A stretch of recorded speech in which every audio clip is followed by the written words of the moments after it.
अगस्त 2013 की ये बात है। पंजाब यूनिवर्सिटी से बीटेक की पढ़ाई कर रहे, नाम उनका हरीश राणा होता है, उम्र लगभग 20 साल के आसपास होती है। वो अपने हॉस्टल के चौथी मंजिल की बालकनी से यूं ही गिर जाते हैं और जैसे ही गिरते हैं तो गंभीर रूप से घायल हो जाते हैं। उन्हें उपचार के लिए जब हॉस्पिटल लेके जाया जाता है तो पता चलता है कि उनके सर में अंदरूनी ऐसी चोटें आई हैं जिसकी वजह से ना तो वो किसी को पहचान पा रहे थे और ना ही बोल पा रहे थे, और वो वक्त के साथ वो कोमा में चले जाते हैं। उसके बाद उनका इलाज चल रहा था और चलता रहता है, हर तरह से कोशिश की जाती है। उनकी मां निर्मला और पिता उनके अशोक राणा ने अपने बेटे को ठीक कराने के लिए ऐसी कौन सी बात थी, ऐसा कौन सा काम था जो अपने बेटे के लिए नहीं किया। हालत ये भी पैदा हो जाते हैं कि उन्हें अपने दिल्ली के द्वारिका का मकान भी बेचना पड़ता है और महंगी महंगी चीज भी, सामान भी बेचने पड़ जाते हैं, लेकिन वो अपने बेटे के लिए किसी भी कीमत पर पीछे हटने वाले नहीं थे।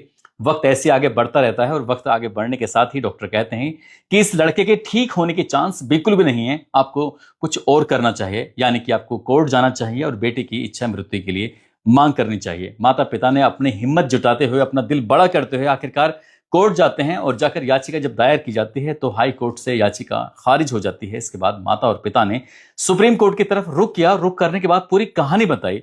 वकीलों ने जब पूरी कहानी बताई तो जज साहब, जिनका नाम जस्टिस JB पारदीवाला और दूसरे जज साहब होते हैं KV विश्वनाथन, पूरी बात सुनते हैं। मेडिकल की रिपोर्ट देखी जाती है, माता पिता की बात सुनी जाती है, वकीलों की बात सुनी जाती है और सुनने के बाद खुद जज साहब भी हैरान थे कि एक व्यक्ति 13 साल से वो बिल्कुल चारपाई पे, यानी कि बेड पर पड़ा हुआ है और मेडिकल सपोर्ट पर है। उसको खाना भी दिया जा रहा था तो नली के माध्यम से सांसें भी दी जा रही थी, तो कृत्रिम यानी कि मेडिकल के थ्रू ही दी जा रही थी। जब पूरी बात सुनी जाती है, उन्होंने कहा कि यह फैसला लेना वाकई बहुत मुश्किल काम है। जब जज साहब इस बात को सोच रहे थे, पूरे 13 साल का जो पिक्चर थी इनके दिमाग में जब जहन में घूमने लगती है, तब जज साहब की आंखों में भी आंसू आ जाते हैं। और जब उनकी आंखों में आंसू थे तब उन्होंने फैसला लिया और फैसला लेते हुए एक दो पुरानी बातें बताई और पुरानी बातें बताते हुए कहते हैं कि मरीज की गरिमा का ख्याल रखा जाए, उसे किसी भी तरह की कोई दिक्कत परेशानी नहीं होनी चाहिए। साथ ही जो इनका मेडिकल सपोर्ट है वो एम्स में जाकर हट जाएगा।